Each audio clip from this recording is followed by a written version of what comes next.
Gotta be quicker or I'll start falling behind. Let me guess. Sabotage or part of some big conspiracy. Stop right there!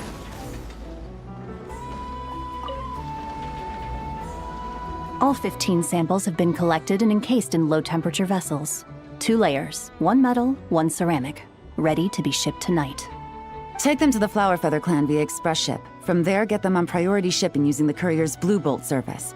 Once they reach the northern edge of the Children of Echoes, transfer them to another boat that'll go east and arrive at Elong Wharf through a special customs checkpoint. Speed is of the essence. Got it. A combination of Plan B3 and Plan C2, then. Uh-huh. It's the Traveler. How did you do that? It's like you just appeared right there without even making the slightest noise.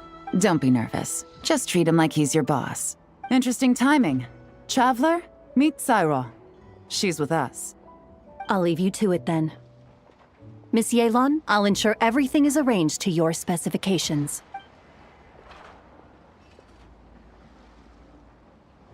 They're plant and mineral samples containing Kuvaki. I'm sending them back to Liua for the Ministry of Civil Affairs to analyze. Nothing escapes you. There are also some pictures relating to the Fatui among these samples. These show their research facilities, their current weaponry, and the distribution of their camps. Liua is a long way from Nodcry, but it never hurts to be prepared. It's one of the reasons, but I'm also here to purchase some intel from Nefer, boss of the Curatorium of Secrets. Dealing with her always requires a lot of preparation, both mental and financial. Have you ever heard of the Northern Intelligence Network? It's essentially a forum for intel exchange, a loosely structured organization with no real rules or regulations. But you can find well-connected people from all walks of life there who are willing to trade information, as long as you can pay their price. Nefer currently represents this Northern Intelligence Network, and the curatorium she operates is its primary point of sale. If intel was all they sold, that would be one thing. But it's said the network has spies planted in every region, and that they're always on the lookout for even more informants. In no small part thanks to the efforts of my colleagues, the network's tendrils have been unable to take hold in Liua. It doesn't matter if they send official representatives or smuggle in spies. They are met with a polite but firm rejection every time. I imagine that we must be one of the very few unknowns remaining on their map of the world. Why would she? Nefer's too smart to hold a grudge when it comes to business, and she's not one to say no to a big bag of coins. Other factors notwithstanding, I'm a valuable customer. The Northern Intelligence Network has plenty of information that only I'm willing to buy. Well done for picking up on my phrasing. You're getting good at finding clues.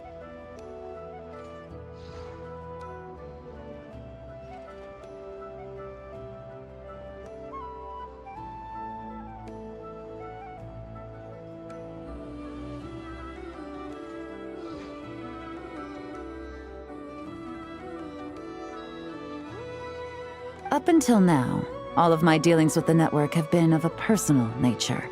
The Ministry has nothing to do with it.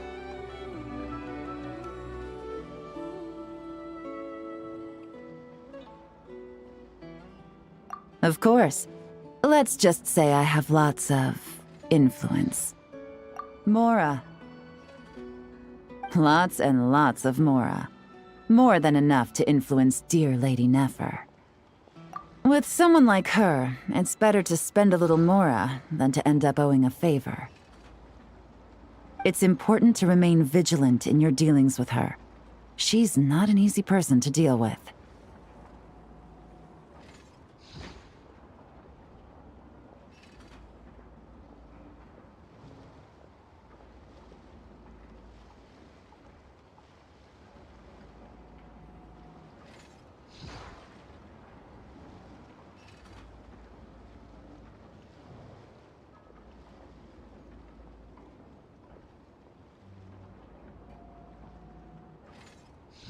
If you ever see us together, chances are we're conducting business. If you have any trust in me at all, then cover your ears and stay out of it. That'll save you a whole world of trouble.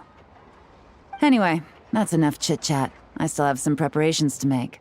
Goodbye for now.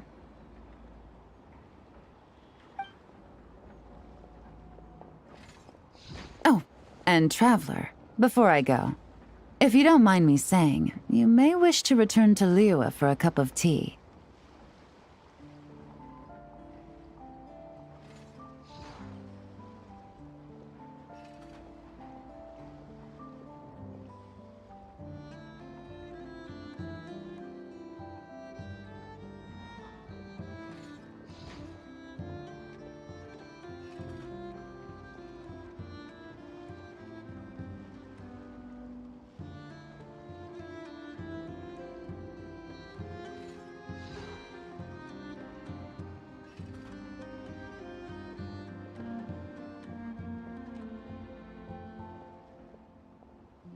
Even if stray winds blow, the mountains of Liyue should shield you while you drink.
I'll get you anywhere. Just leave it to me.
The musket is mine.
Oh dear! Everyone's laundry is still on the line. May I be excused to fetch it in?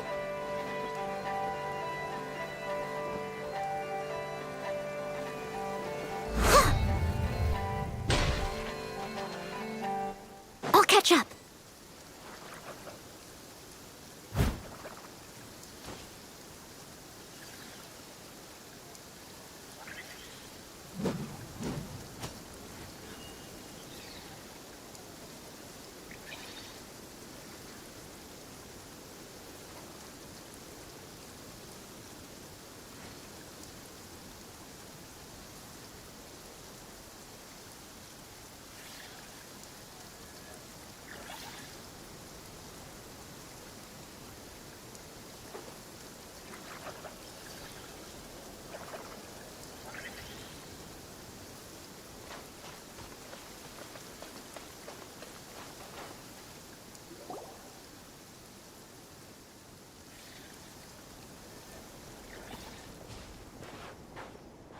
Well, what do you know? Yehuda was right on the money.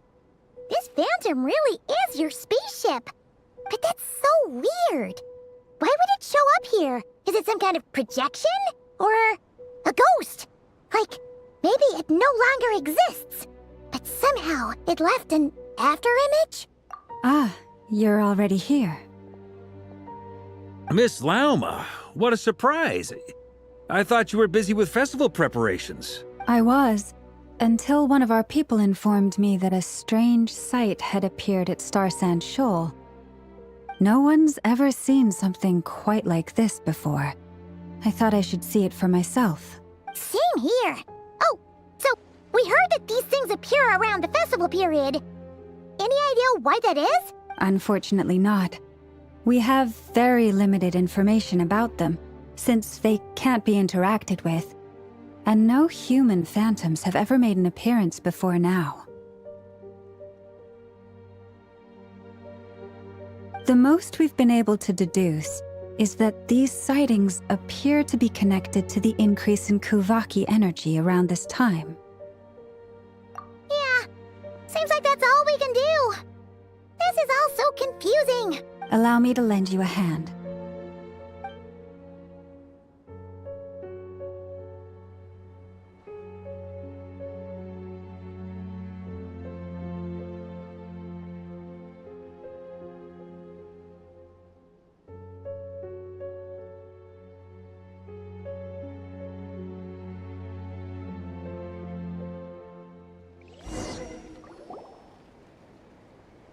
Everyone, our friend here should be able to provide us with some information.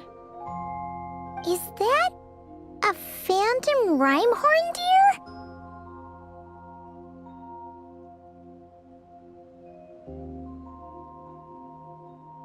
I've heard about how the Frostmoon Scions live in harmony with the animals and can even communicate with them. That's coming in handy now, for sure.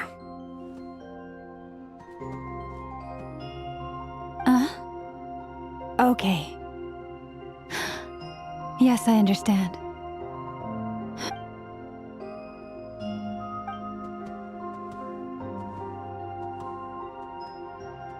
Oh, it's leaving.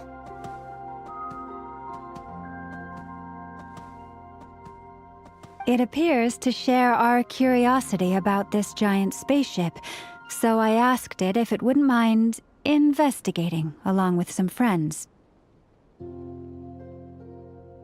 In return, I told it about some nearby spots where the wild fruit grows abundantly. We may live in a different era from these phantoms, but I trust that the terrain, climate, and ecology here are more resistant to the effects of time than some things are. Let's give them a moment and hope for the best.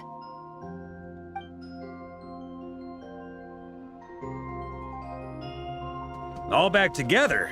Must have been a lot of fruit. Indeed. Now let me ask them some questions.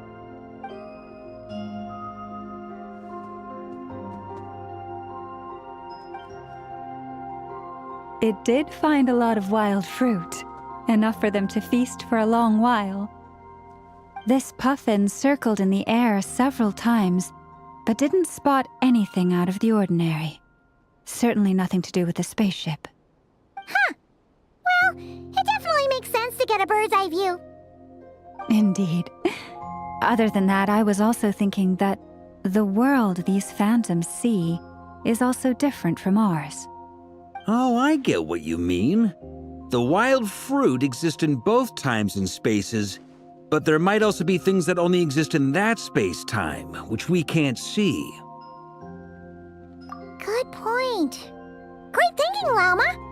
Blunthorn rhinos can use kuvaki to shift great rocks, but this one says it couldn't get that ship to budge by even an inch. The sniffer mole tried too, but despite being a skilled digger, it could not get through. They say that the spaceship looks robust and undamaged. It seems completely impervious to any and all attacks. Whatever lies within is well defended from harm. So, just like us humans, there was nothing they could do about this spaceship either. Yes, still, they deserve our thanks. We are grateful for all your efforts, dear friends. Now go, and enjoy your feast. I've noticed some other human phantoms gathered nearby. Come on, let's go talk to them.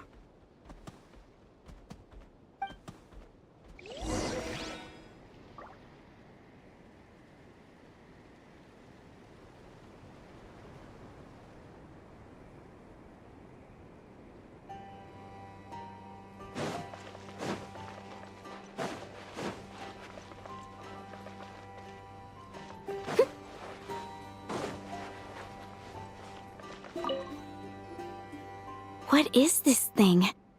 I've never seen it move, and there's no way to get inside. Goodness knows.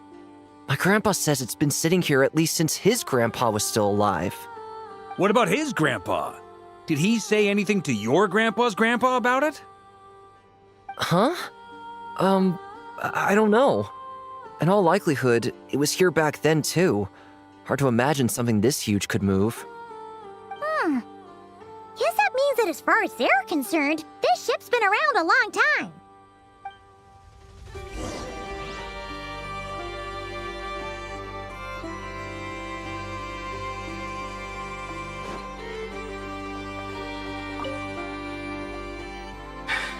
Come on, brothers. If we can get even a small chunk off of this thing, it's gotta be worth a fortune. Today is the day we strike it rich. Huh? You mean Paimon? Yes, brother, I shall join you. Let's make our fortune.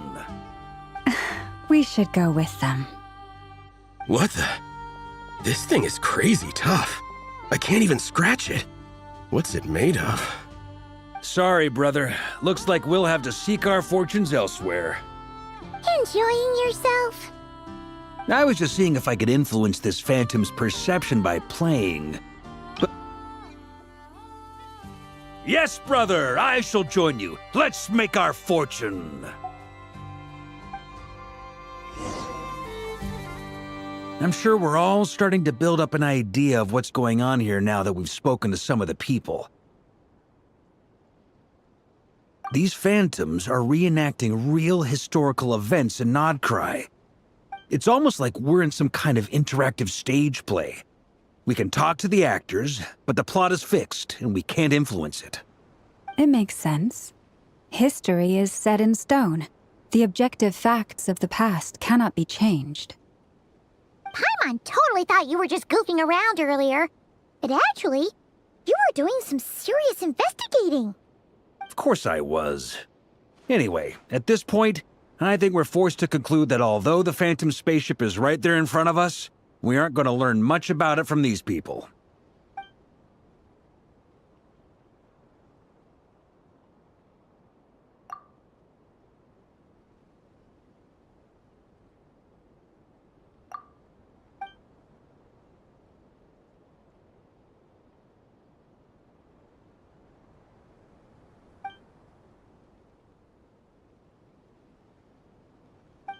Don't be discouraged. If nothing else, this is proof of the ship's existence. And think about it. So many people tried to hack their way inside, but no one could get the door open. It's made of very tough material. To me, that says that we'll either find the ship itself or the story behind it. It's just a matter of time. Huh. Every now and then, when Varka gets serious, he actually does seem like Grandmaster material for once. I wonder how the others are doing. Let's head back for now.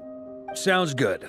Also, drinks are on me if Team Knights of Favonius is the first to finish. Wait, we have a team name now? Am I in Team Knights of Favonius as well? You're very welcome to join. We've even got a cathedral ready for you. Isn't that technically blasphemy? You wouldn't dare make a joke like that if Barbados was in earshot. Nah, I'm sure Barbados doesn't mind a little harmless blasphemy once in a while.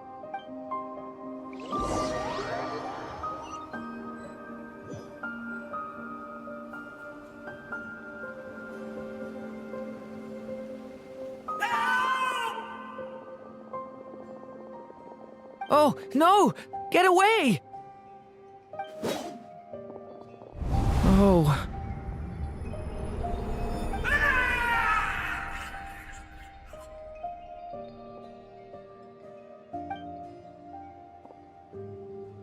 I know it's hard to stomach, Mr. Duran. But as I'm sure you've noticed, there is nothing we can do to intervene in that which unfolds before us. But we have to at least try.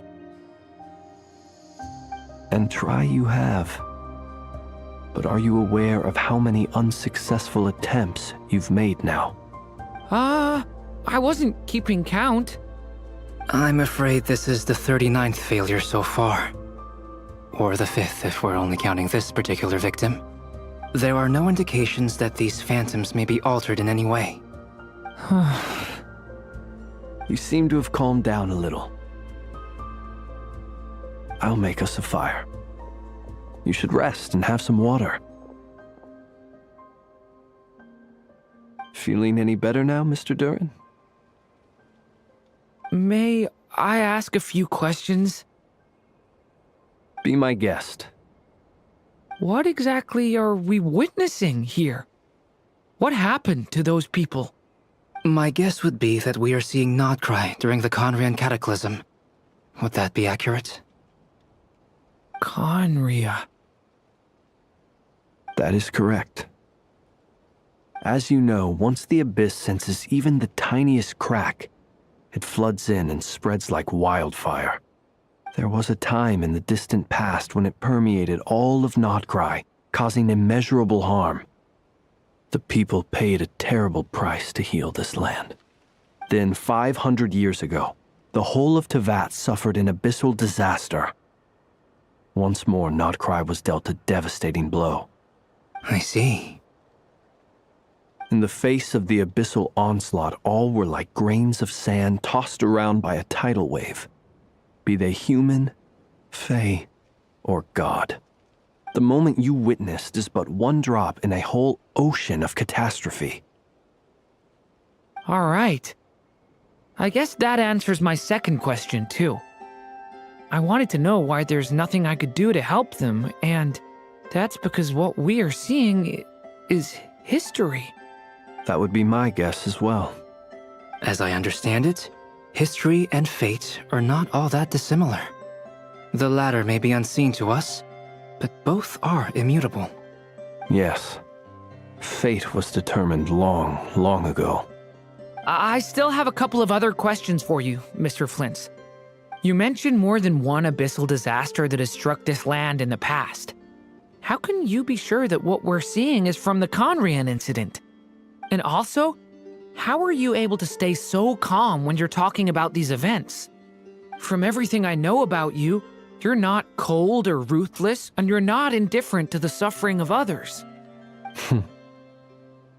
Alas, I am forced to show my age. I must be 600 or 700 years old by human measure. Wait, so you... One is not easily moved by history when one has witnessed the truth firsthand. I'm sorry. You needn't apologize. Your passion is a good thing to have. Treasure it, because someday you may find it in terribly short supply. Now, at the risk of offending you, I have a question in return. Your curiosity toward the abyss, is it born from hatred or because you sense its call? I only ask because I kept a fragment of Rere's body in my lantern for a short time. Specifically, his heart. So I know what a burden it can be to carry the abyss with you. And I hear its power growling from somewhere within you. In my eyes, your mere existence is a miracle. My honest answer is... I don't know. I don't think I have the confidence to say for certain. What I will say is the abyss is not the only issue that haunts me. Even before I became who I am today, the question dogged me constantly. Should I even exist at all? My doubts remain unresolved. But when we fought Rerir, something became a little clearer to me. Sometimes it is the darkness within us that allows us to achieve the impossible. I certainly got the sense from your 39 attempts that you were trying to achieve the impossible. It sounds like you've resolved to see the truth for yourself. Absolutely. In that sense, he and I are quite similar. Then I wish you every success. I look forward to the day of your transcension. Well, if everyone's caught their breath, I suppose we should head back. Oh, and one last thing. I'd appreciate if you kept our discussion about history a secret.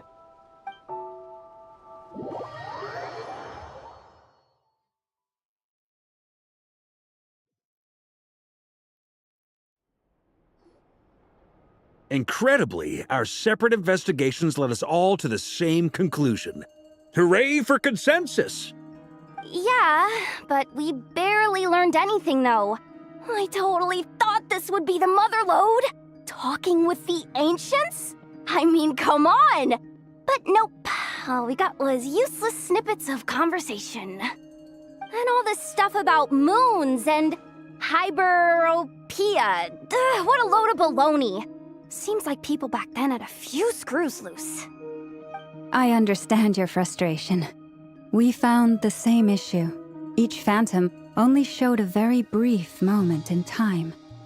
There isn't much value to be found in these miscellaneous fragments of a civilization's history, no matter how glorious it may have been. If there's a silver lining, it's that these phantoms are harmless to the present reality. They shouldn't get in the way of the festivities. Paimon agrees. And not just because it's the first thing she understood in this whole conversation. You look disappointed, Nefer. Is something the matter? What do you think? We all worked our tails off, but the only one to gain anything from it was you, Lady Moonjanter. Well, please do share the Hyperborean records with me. I will gladly inscribe them in our people's documents. Oh, duh! Yeah! That was it! Hyperborea! Hyperborea. I'm serious. Only an expert in the Frostmoon Scions and their history can turn these records into valuable research material. The alternative is to let them gather dust on the Curatorium's storage shelves until the pages turn yellow. Nefer, you're wise enough to know that cooperating and sharing the profits is the best course of action here. Well, that goes without saying. Sure, let's do that. Huh? But didn't you say we aren't supposed to give out intel for free? Sorry. Shutting up. Now is not a good time to push Nefer's buttons. Anyway, back to Moon Prayer Night. I'm thinking that we should prepare something a little special, aside from the usual decorations and so on. You mean a parting gift? Can't go wrong with food. Although, does food go bad on the moon? Perhaps a lantern would be a better choice. It might be dark up there.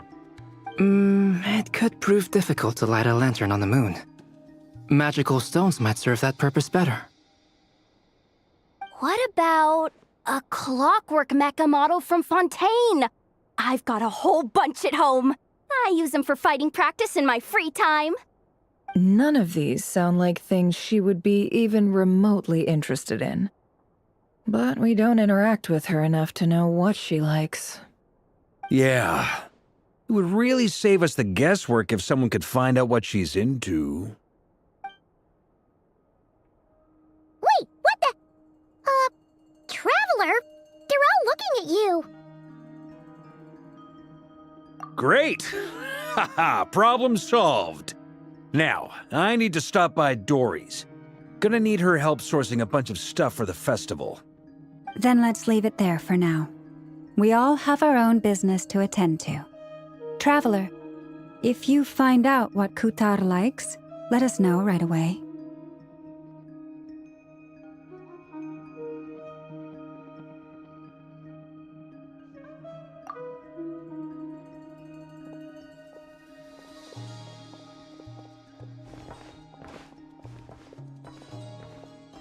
Is something the matter?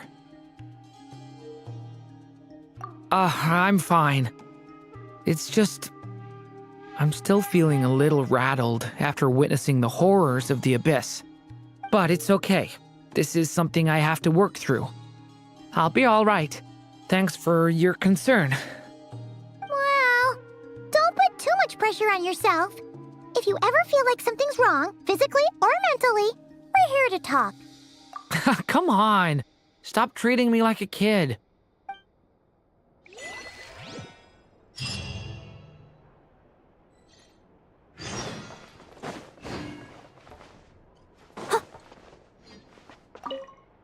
Could you do me a solid and try to smooth things over with Boss Neff?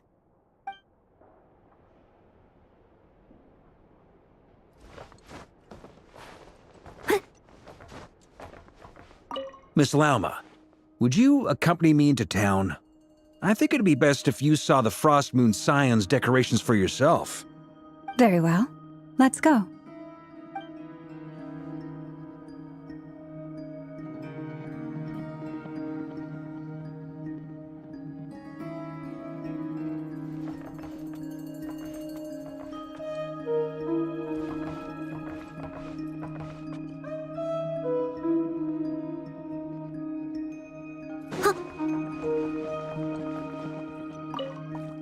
Which is why we need a lantern guaranteed to work on the moon.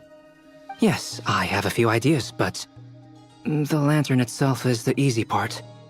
The real issue is how little we know about the lunar environment. Wait, you two are serious about this? Let's just say I'm intrigued by these shining magical stones that Mr. Albedo has mentioned.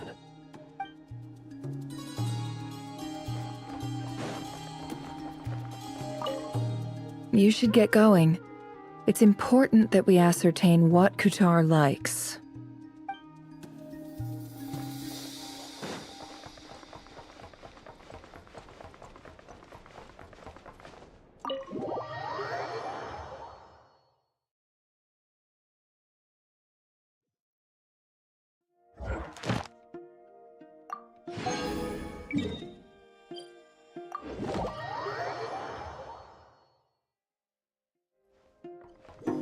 Ad Astra app. Thank you for complete. Ad Astra app.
I'll catch up.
Someone needs assistance.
Huh?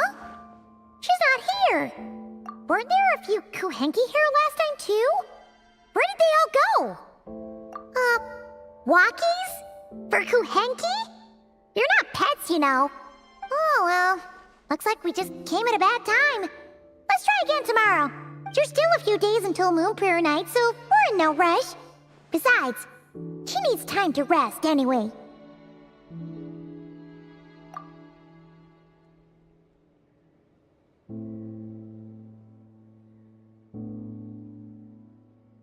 Kalamina! Are you back yet? Oh, how strange. Looks like she still isn't here, right?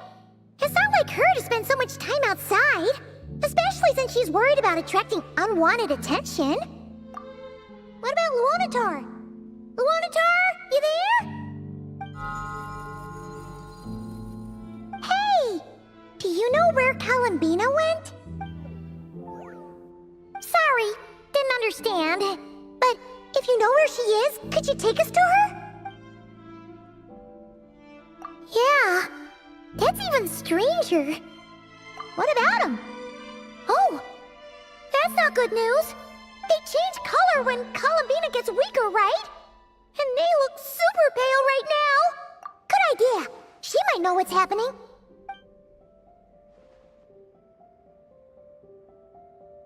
Llama! Ah, it's you. How is Kutar? Is she okay? No, she hasn't. I came here to check on her after I noticed the flowers had changed color. Based on past precedent, she must be very weak right now. Even getting up to walk would be a struggle. It's... Not to mention that she doesn't do that at the best of times either. So yeah, this is super weird. No. Very few people are in the know about Kutar's whereabouts. And if anyone suspicious had visited, they'd have left some sort of evidence. Come on, let's go to Nasha Town. If anyone has seen her, someone there will know about it. It's not Cry's information hub after all. Makes sense. Let's go!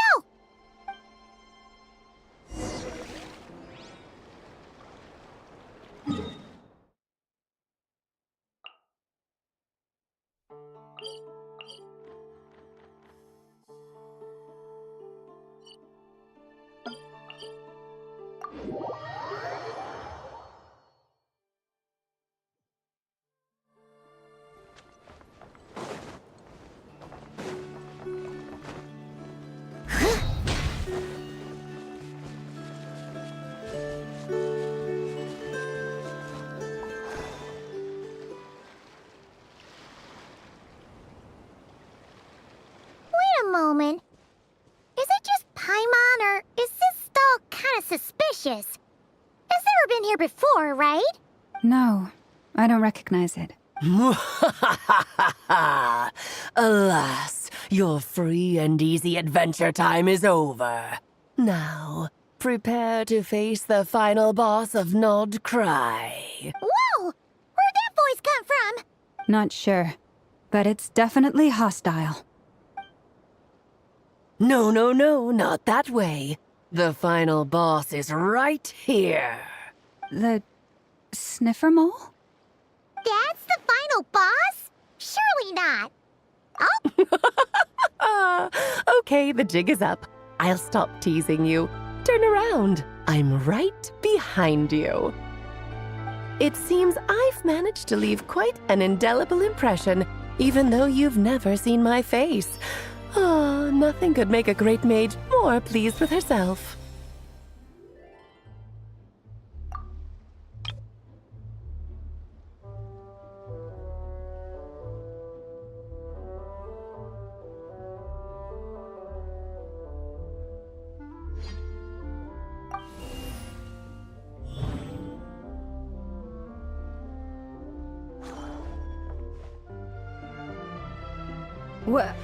What is going on?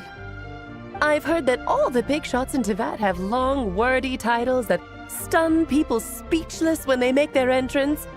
Unfortunately, none of them are affiliated with the Hexen Circle, and we ourselves keep a very low profile. The notorious name-dropping doesn't quite work for us. Still, I, for one, think I'm really quite amazing.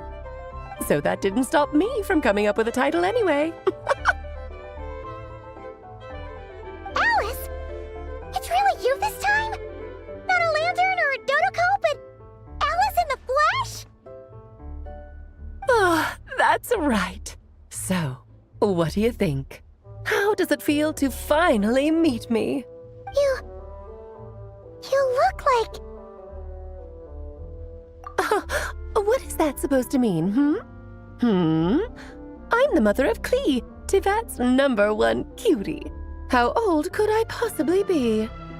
So she's a friend of yours? Kind of. This is actually the first time we've seen her in person. I see. Madam Mage, that was, quite a powerful entrance. I certainly won't be forgetting it anytime soon. It's okay, Lauma, don't force it. Paimon will do the honors. This is Alice from the Hexen Circle. She's a friend of ours. And of Arcus, too.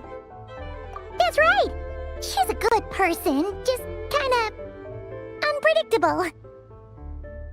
Well, what is the human heart if not unpredictable? If we could not do as we please, how would we differ from machines?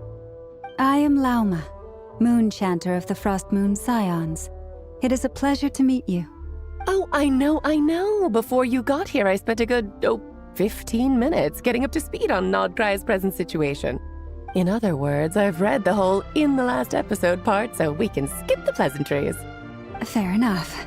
Well, Miss Alice, I can already tell that you have quite a unique personality. You'll get used to it. Paimon sure is. So anyway, what are you doing in Nodcry, Alice? Oh, I thought I told you already. This time, I'm the final boss. And what a formidable foe I shall be. Powerful, confident, decisive, and good luck finding my weak spot. You will never succeed.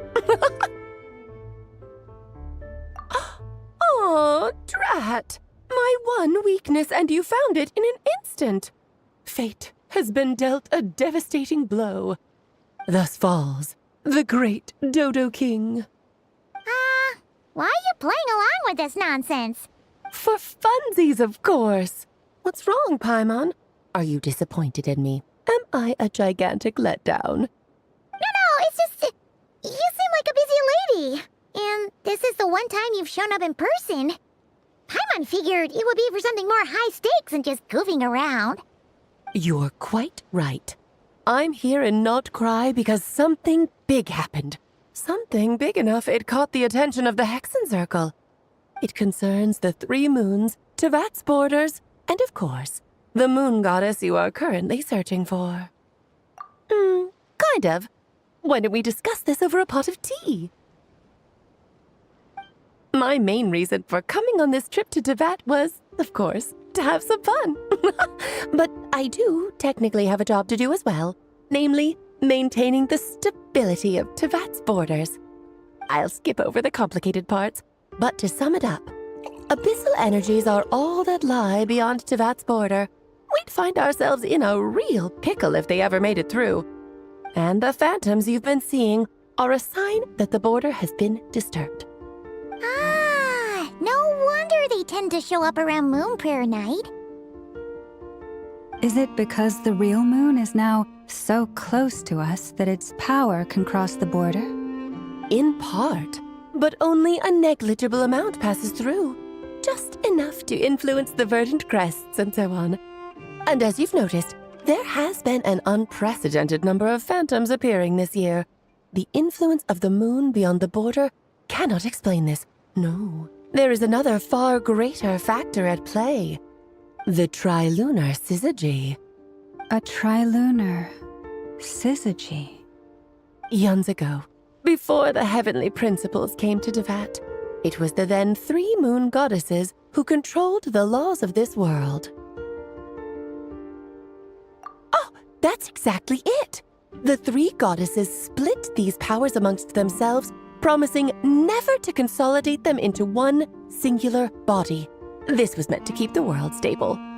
But, fast-forwarding to the present, the eternal moon's marrow is with you, while the iridescent moon's marrow, which should never have appeared in this world, has been retrieved.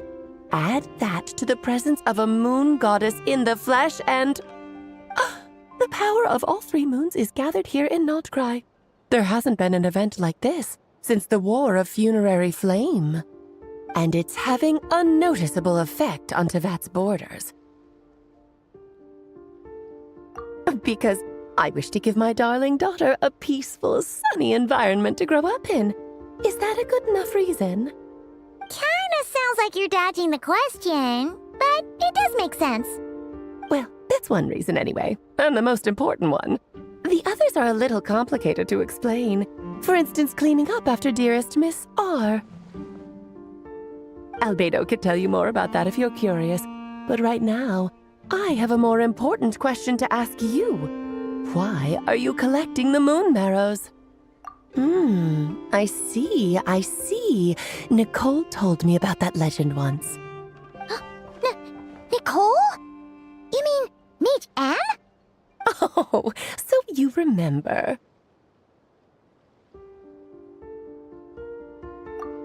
Yes, of course.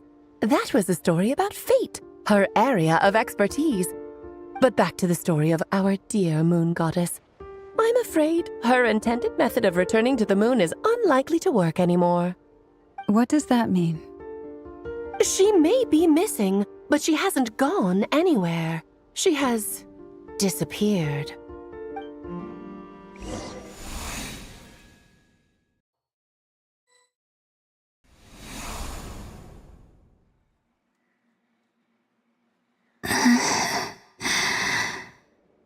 My body is so heavy. Wait, no. It's my mind that's heavy. My arms and legs are as light as a feather. happening to me? I feel drowsy, like I've been asleep for too long. Is it daytime or nighttime? Is the moon out? I think I'll go for a walk.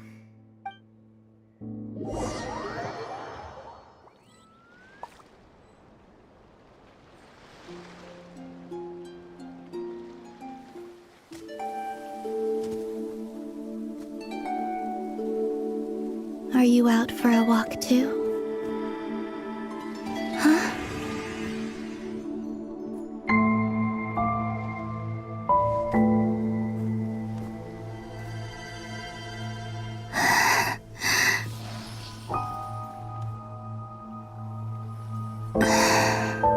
The day has come at last.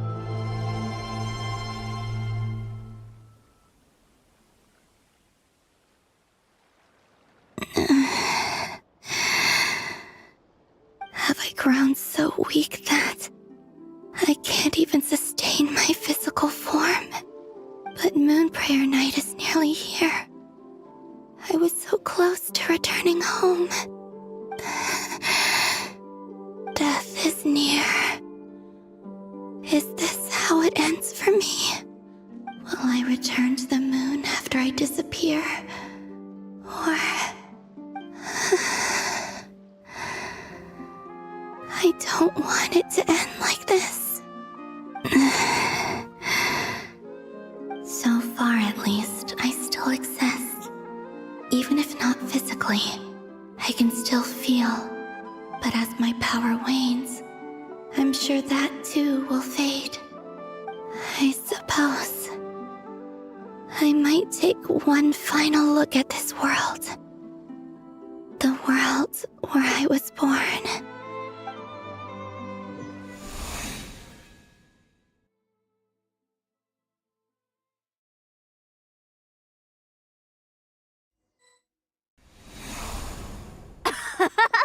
Come on! Come on! Wait for me! The Frost Moon Enclave. How much it has changed since I was born. These decorations, they're so heavy. It's times like these when you kind of wish men could be priestesses and acolytes too.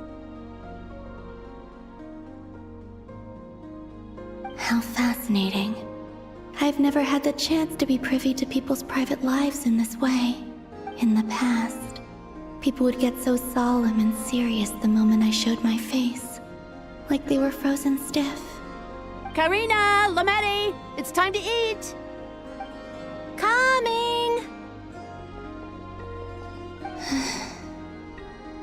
I want to watch them a little longer.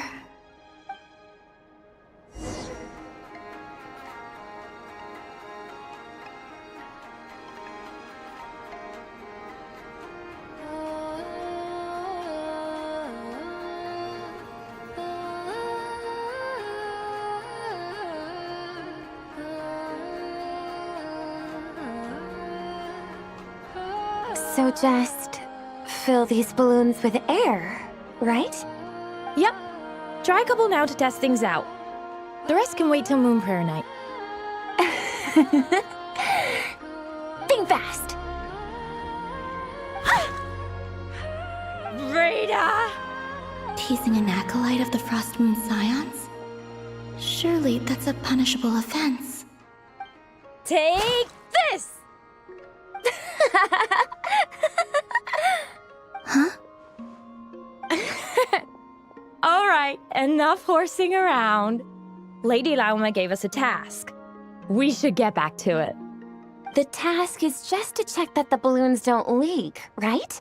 Doesn't matter if we fill them with air or water. Yeah. Okay, you got me there. And you got me there. But still, we can't use all the balloons before the festival even starts. We won't use all of them. And as long as Lady Lauma's trusted acolyte doesn't snitch, this can stay as a little secret between friends. A couple more can't do any harm, right? Oh, you menace. Then, think fast! Is pumping a balloon full of water really so much fun?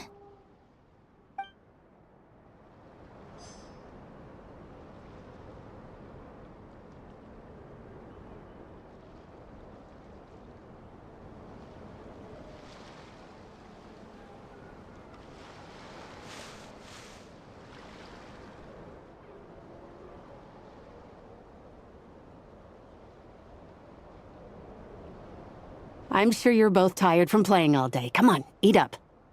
A plain, humble meal. That has always been the way of the Frost Moon Scions. Huh? How come Lamatti got a midsummer berry dessert? Oh, I always get Lockaberry. I don't mind sharing. You can have a bite of mine if I get to have a bite of yours. They're sharing food? I've never shared food with anyone before. Even at the Harbinger tea parties, everyone just ate off their own plate. And when I couldn't finish my food offerings from the Frost Moon Scions, they'd leave the leftovers out under the moonlight for the animals to claim. Hey! That was 2 bites! Oh, then you can have another bite of mine. Oh, you too. Oh, don't fret now. Here, have some of Granny's too. So this is what it means to be family.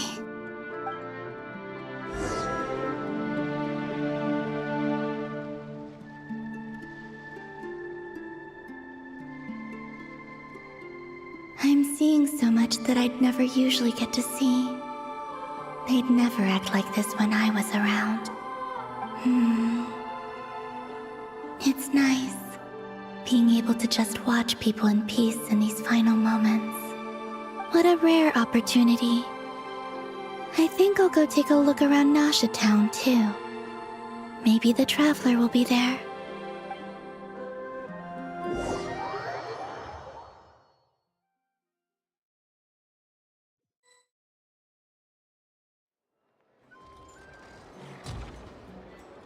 After the War of Funerary Flame, the moon goddesses were no longer recognized by Tevat. They lost the whole foundation for their existence. That's why the moon goddess's strength is fading. She cannot withstand the world's rejection of her. To be more pedantic about it, the moon goddesses did something to offend the heavenly principles, and that's why they were ousted. Something of a recurring theme in Tevat's history. Theoretically, speaking so candidly should put me in their crosshairs too, but they can't tell me what to do. I'll say whatever I want. Anywho, the Moon Marrow energies were but a drop in the bucket for her, and that battle against the Ray Hair of Solnari only weakened her further. Fortunately, it happened close enough to Moon Prayer Night when the Kuvaki concentration here is high. That's the only reason she managed to survive this long. What do you mean, fortunately? You said she disappeared. We're too late. Oh, what a headache. I thought this was all common knowledge. I guess I have some more explaining to do. Okay, buckle up. It's time for another lecture.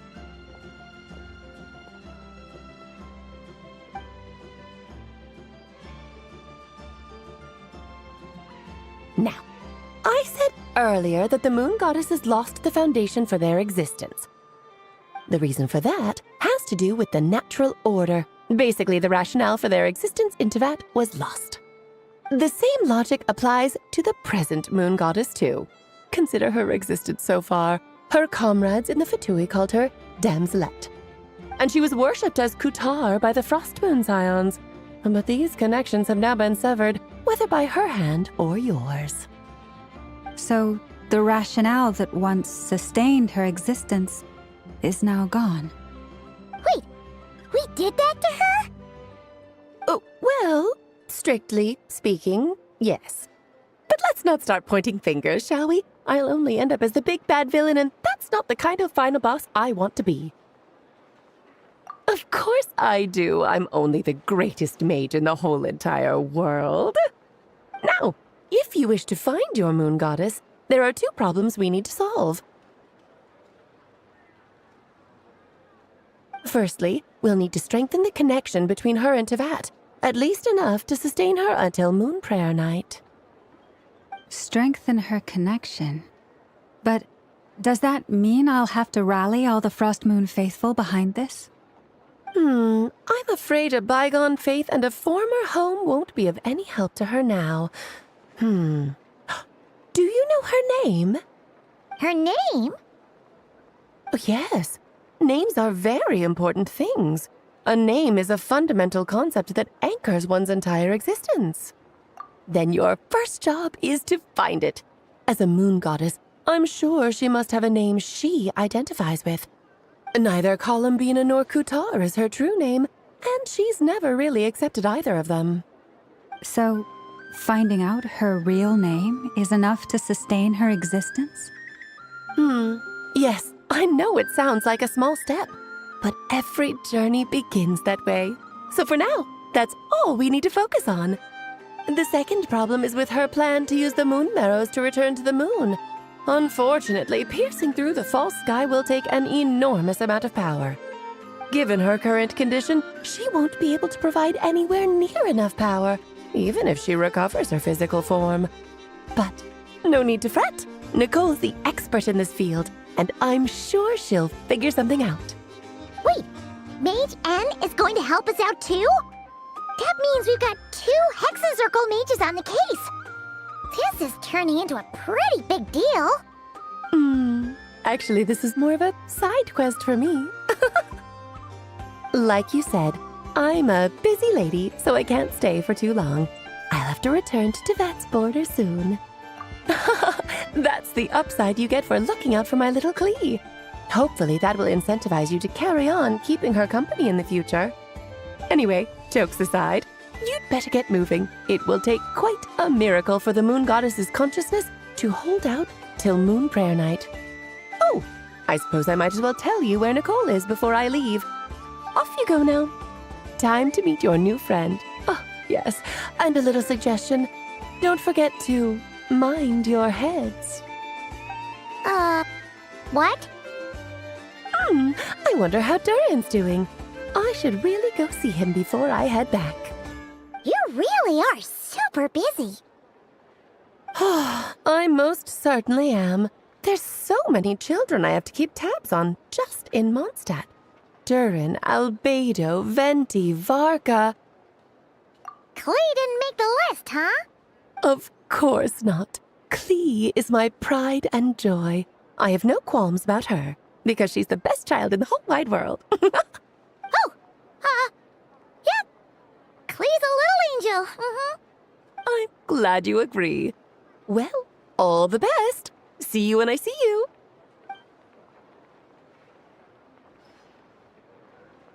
She left in a hurry. Yeah, she didn't pack up her stall. Should we handle it for her? I must say, I'm now very curious about her daughter.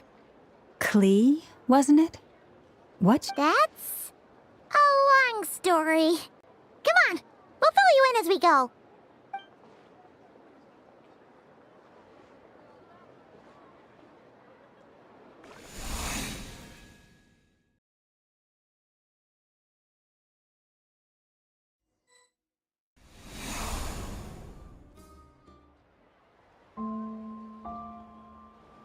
What a lively place. I've never experienced Nasha Town like this before. Hey, you old geezer! Your hammer's rusted through! Who are you calling old geezer? Are they quarreling? I'm looking right at him! You've really gone downhill since giving your daughter free rein in the workshop. Can you even swing a hammer anymore? It shouldn't take you days just to fix a single chair! You might as well use that hammer to massage my back for all the good it's doing. Don't run your mouth, or you'll get a back massage that'll put you in bed for the rest of your life. Look, the materials haven't arrived yet, all right? You know how busy it gets in the days before moon prayer night. I'll bet you send all the materials to your little princess. Blood's always thicker than water, huh? All right, you've made your point, Uncle Kusky. As soon as the materials arrive, fixing your chair will be the #1 priority. And Dad, If you've got time to chat, why don't you lend me a hand, See? Lolka knows what the score is. I guess they're friends. But the way they spoke to each other was so ugly. Then again, it wouldn't be the first time I've seen something like this. Columbina! Sing outside my door in the middle of the night one more time, and I'll unscrew your vocal cords. You hear me?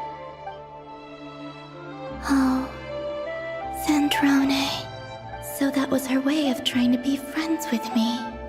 What a pity. I won't get the chance to say any ugly things in reply.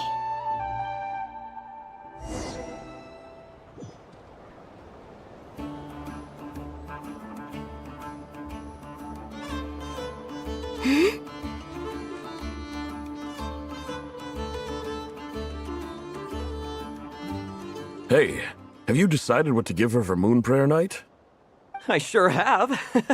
She's gonna get the surprise of her life when she's least expecting it. Then I'll whip out the ring and pop the question. The surprise of her life. What a fun turn of phrase. Cool, I get the picture. You can spare me the gushy details. Ooh, looks like we have a customer. Hello there, ma'am. Would you like some Moon Prayer Night candy? Huh? Is he talking to me? Can he see me? Here you go.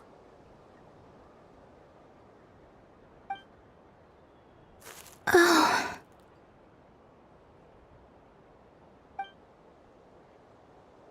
Come back anytime.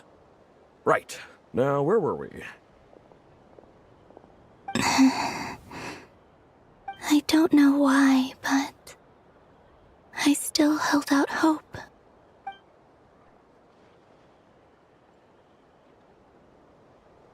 The most important thing right now is to find that mage. This name thing seems super important too, but where do we even start looking? I'd better go pay the Fatui a visit.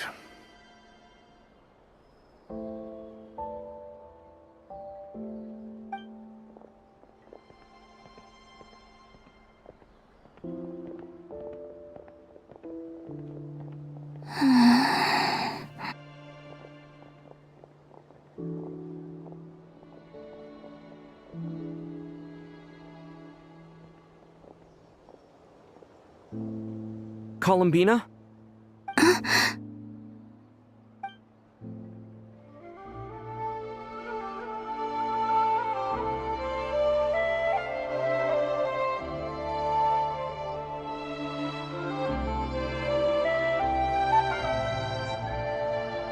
Traveler? Let's go! This is no time to be spacing out!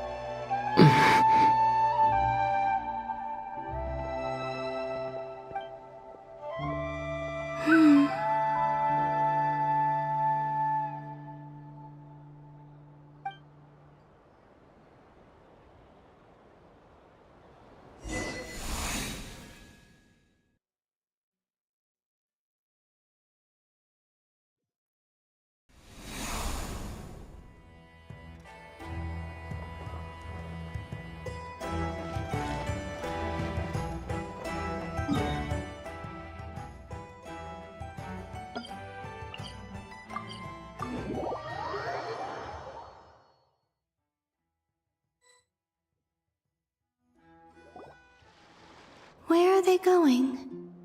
They mentioned a mage and a name? So, Mr. Varka, are you acquainted with this Nicole? Or should I call her Mage N? Not really. We've never met, though she has come up in conversation. From what I've gathered, Alice kinda took Nicole under her wing. Taught her how to speak in a more ladylike fashion, that kind of thing. Huh.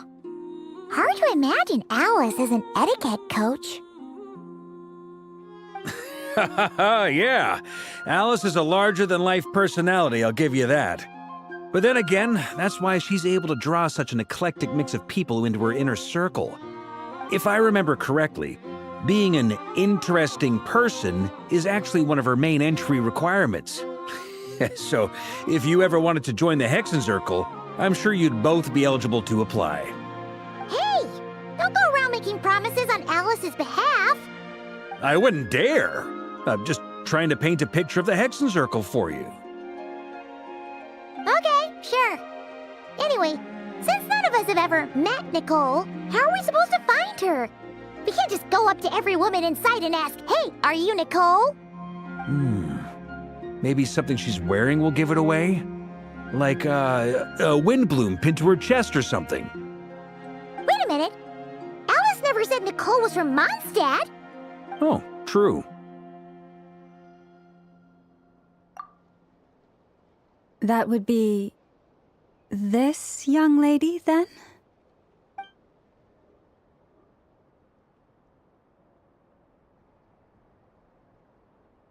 Hey there!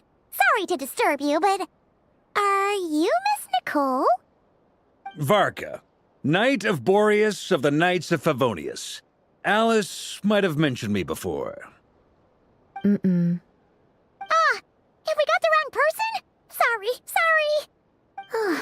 Well, this is awkward. When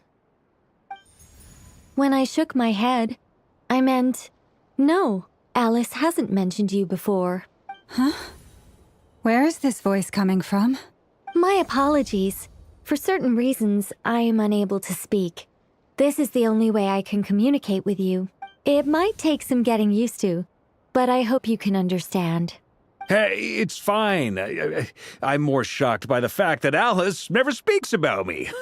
I mean, As for you two, we have crossed paths twice before, but it is nonetheless a pleasure to finally meet you. It's really you!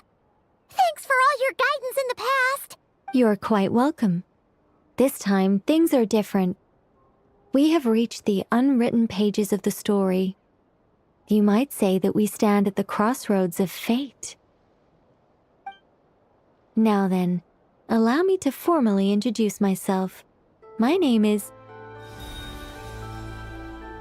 No, stop! Alice!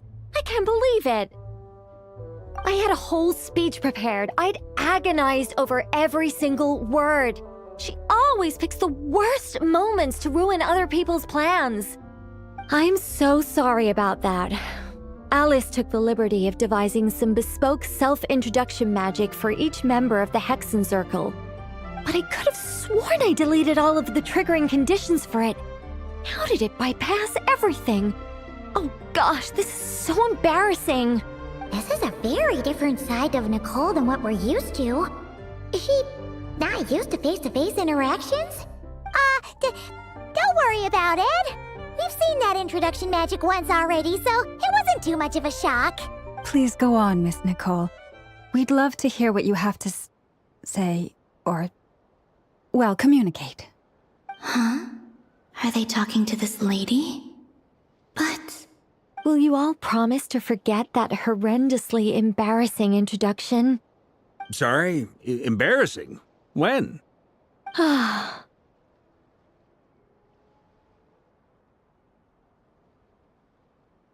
Yes, my name is Nicole, and I am one of a very few angels who have retained both their preferred form and their power.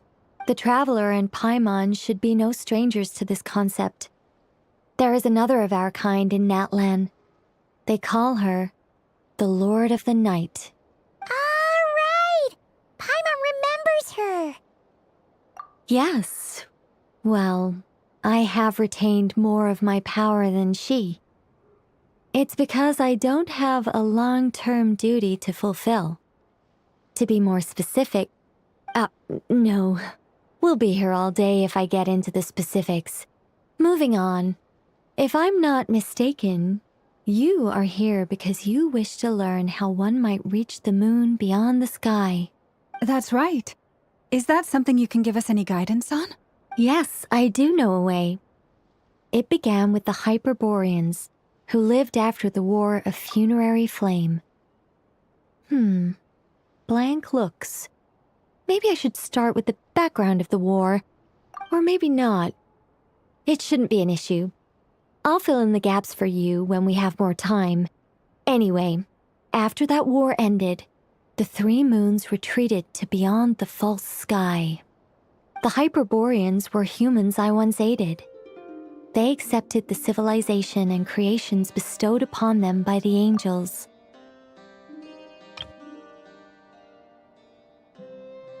But despite accepting many blessings of the angels, many among them still held on to their faith in the moons. They were reluctant to accept the new order, even after the War of Funerary Flame. They sought to contact the moon goddesses beyond the sky and receive their guidance. But all three had passed away by that point.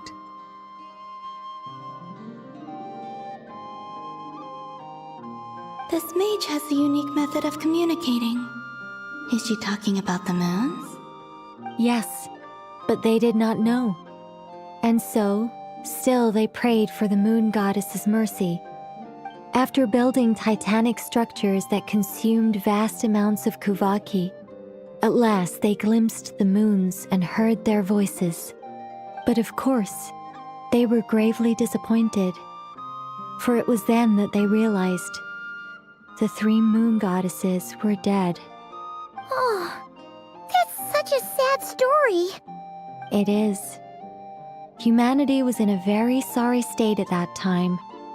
The angels who had once aided them were gone, and the War of Funerary Flames had left them homeless and destitute. Just a second, I gotta ask. How relevant is all this history to the task at hand? Well, I mean, it's...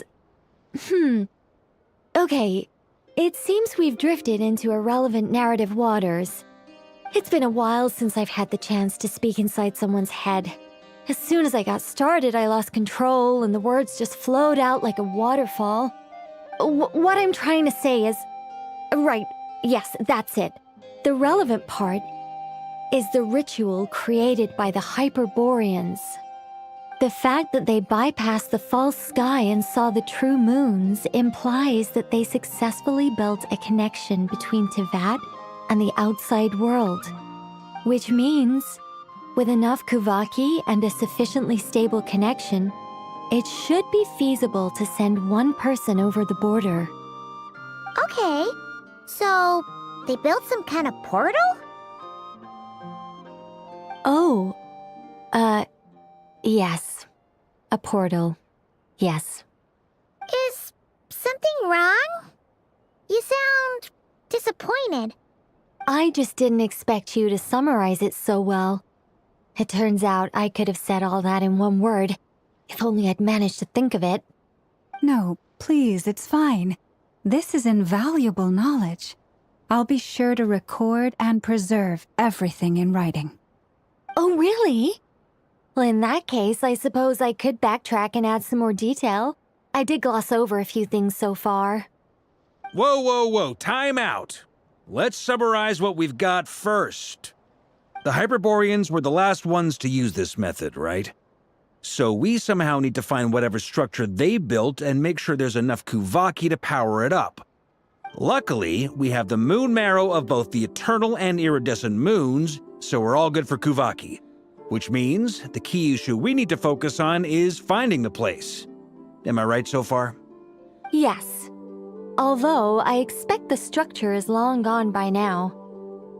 That said, what if we could take advantage of the phantoms to travel back to a time when it still existed? Well, travel back isn't quite accurate. It's more like we'd be creating a handshake between 2 points in space-time. We wouldn't even have to pick a time when it still existed. It could just be a time when it still appeared in phantom form via projection, or we could project our own phantoms, fold them together, and... You look lost. Was that too hard to follow? Yeah, things got a little, technical there. Paimon's brain is reaching capacity. All right. Let me think about how to put this more simply. Okay, got it. Over the next few days, I'll search for phantoms that we can use. Once I find one that meets the criteria, I'll let you know and we'll regroup. By completing certain rituals, specific individuals will be able to enter the Phantom and make it to the Hyperborean structure. If everything checks out and it looks feasible, we'll just need to wait for Moon Prayer Night, and we can send the Moon Goddess back home. I'm really skimping on the detail here. Is this making any sense at all? I think so. For now, we'll just wait to hear from you. Yes. Basically, yes. Great. Counting on you. In the meantime, we'll focus on finding the Moon Goddess's name. My name? Are they looking for a way to stop me from disappearing? Excuse me, Miss... Go on, Miss Nicole. This conversation was a little all over the place. I didn't catch your name. I am Lauma, of the Frost Moon Scions. Ah, I did wonder. I noticed that you listened very intently when I spoke about Hyperborea and the moon's history. If you'd be interested, I'd love to visit you this evening and go through it again in greater detail. Also, if you were serious about making a record, it would be too risky to simply write down the raw details as is. I would suggest some tweaks. Maybe rewrite the stories as fairy tales or fables, perhaps even prayers. Anyway, we can cross that bridge when we come to it. So, see you later then? Oh, and no need to prepare anything. Just a cup of tea will do. See ya! She seems friendly. It's just... It's so nice to find someone who's actually willing to listen. I've been dying for a chance to finally go through all this systematically from start to finish. Any longer and I'd probably start forgetting it.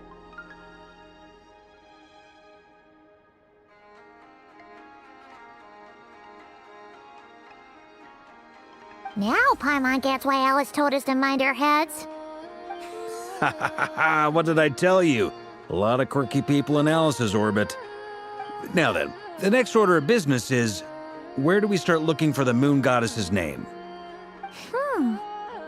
Maybe the rest of what Nicole has to say might give us some clues. Once I've heard her out, I'll summarize the salient points and share them with you all. I'm also inclined to review our other documents. Yes, our faith was first established by our Hyperborean ancestors, but many of the more factually accurate records are from after Kuthar's birth. Sounds like we're gonna follow Columbina's journey through Teyvat, huh? In that case, we'll start by heading to the Frost Moon Enclave. Sounds like a plan. Take this with you. I'll see about getting in touch with the Fatui. It'll probably just be Arlecchino and Sandroni again. They're the only ones who would want to help. Thank you, Mr. Varka. Ha ha ha ha ha, don't mention it. Honestly, I'm more comfortable dealing with the Fatui than prying into the details of a young lady's childhood. Catch you later.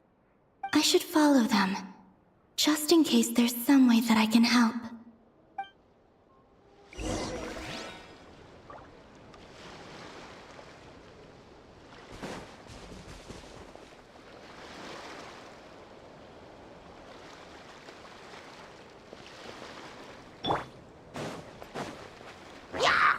Overruled.